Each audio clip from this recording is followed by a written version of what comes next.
Ever feel like you're being played by the universe? Well, in this video, I'm going to give you 3 ways to play back. Sit tight.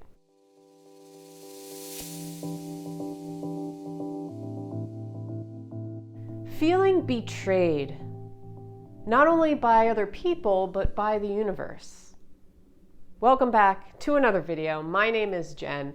We're going to talk about those times when we feel like we have done so much work, put in a lot of time and effort and work on our own healing and done a lot of inner work and all kinds of stuff. And we feel like we're on the right track. We feel like we're on the right path. We're moving in a good direction in our lives. And then something happens. It's like we're hit with a sign or a symbol or a person comes into our life or an opportunity comes back into our life. And we start questioning ourselves. We start feeling very confused and lost and like, kind of, oh my gosh, like I thought that I was doing really well. I thought I was over this person. I thought I was over those feelings I had towards a job or money. And suddenly something comes back into my life and it kind of flips a switch for me, or it kind of throws me for a loop. And we start maybe doubting ourselves. And if you are the type of person that you're into signs and synchronicities and symbols, and you pay attention to your dreams and how everything in life has meaning and it's guiding you in a certain direction, or your higher self is guiding you in a particular direction in life, then sometimes we're hit with stuff that we don't know what to do with. And we feel almost betrayed by the universe, or like we're being played. Like, you pointed me in this direction, but now I have things coming that are pointing me back in that direction or that direction, and we get really like we want to tear our hair out. So, this video I'm going to give you 3 ways to play back. So the first thing is not what do you think about this thing that came back into your life. So say you thought you were over your ex, and suddenly a year or 2 later, ex comes back into your life randomly. You get a text message from somebody who you haven't talked to in years, and you thought you let that person go, they were toxic, or maybe you were uncomfortable in a job. You worked up the nerve and the courage, the bravery to finally quit your job to pursue, I don't know, being an entrepreneur or somebody who, something very, very drastically different, because you were moving away from a place of just being content or settled or in the 9 to 5, and you wanted to do more with your life. You're seeking more meaning. You're a purpose seeker, essentially. But then something comes back and you're like, is this a sign that this is still part of my path, my purpose? Like, is this person still needs to be in my life for some reason? Like, there must be a reason why I was hit with this random text message, or why this person reached out to me, or why I have this opportunity suddenly. It must mean something. So it's not what do you think about it, but ask yourself this question. How do you feel about it? Because a lot of times when we're hit with random stuff or signs, symbols, right away we go into our rational mind and we start thinking and mulling it over. But a lot of times we forget to think from our heart instead of our head. So it's, what do you think about it?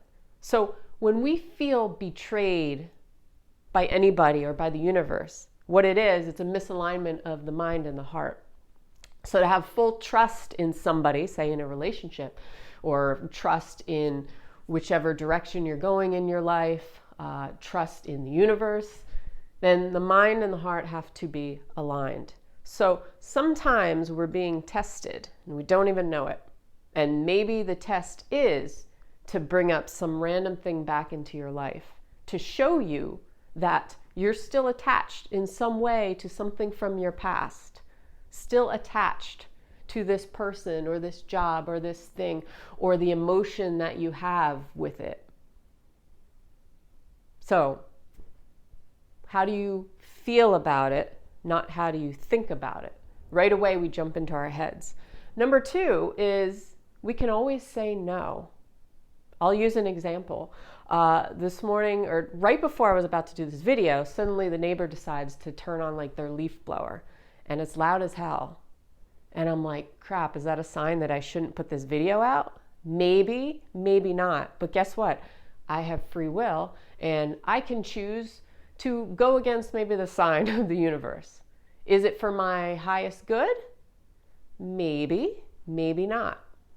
What's the worst that can happen, right? Nobody watches this video. I get a couple bad comments on it.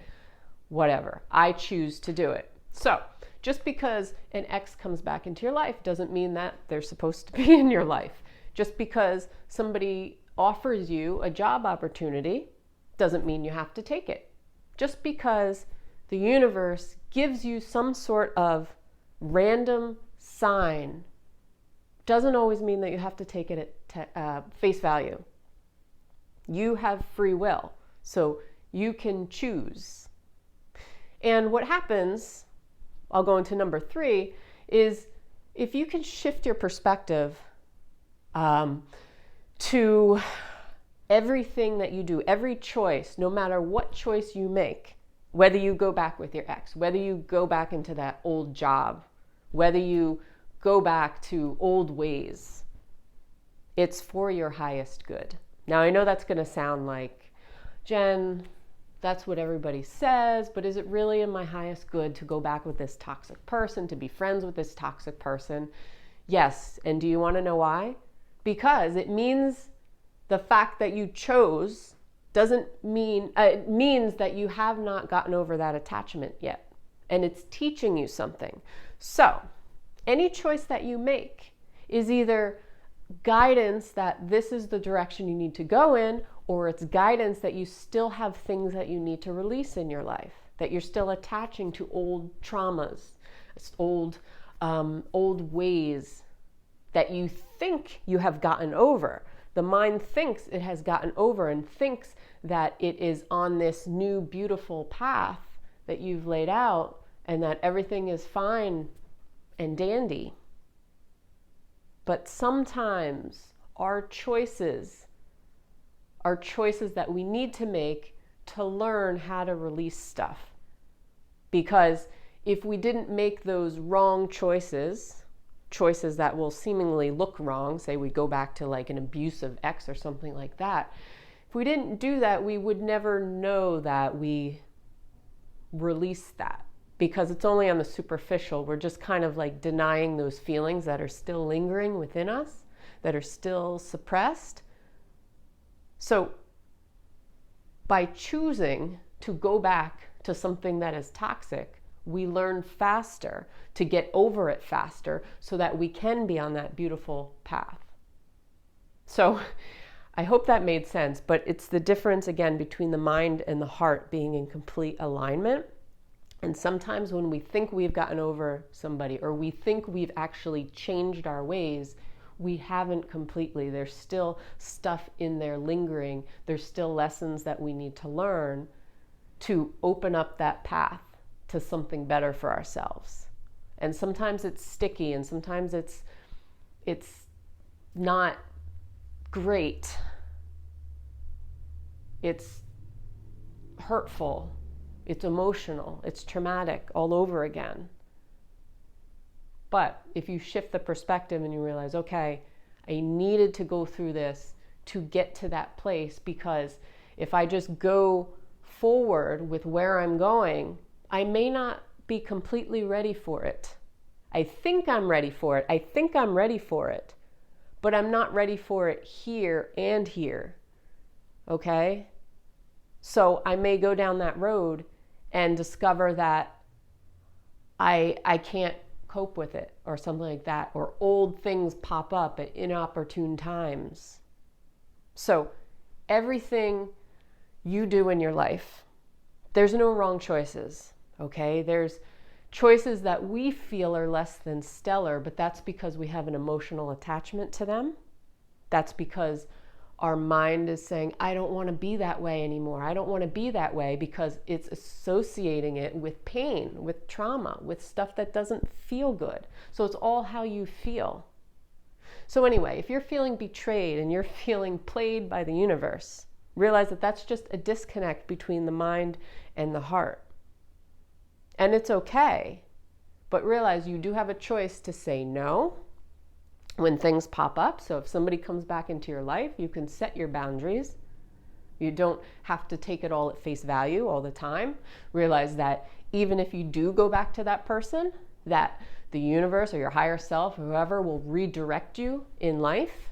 So it's all about your perspective in life.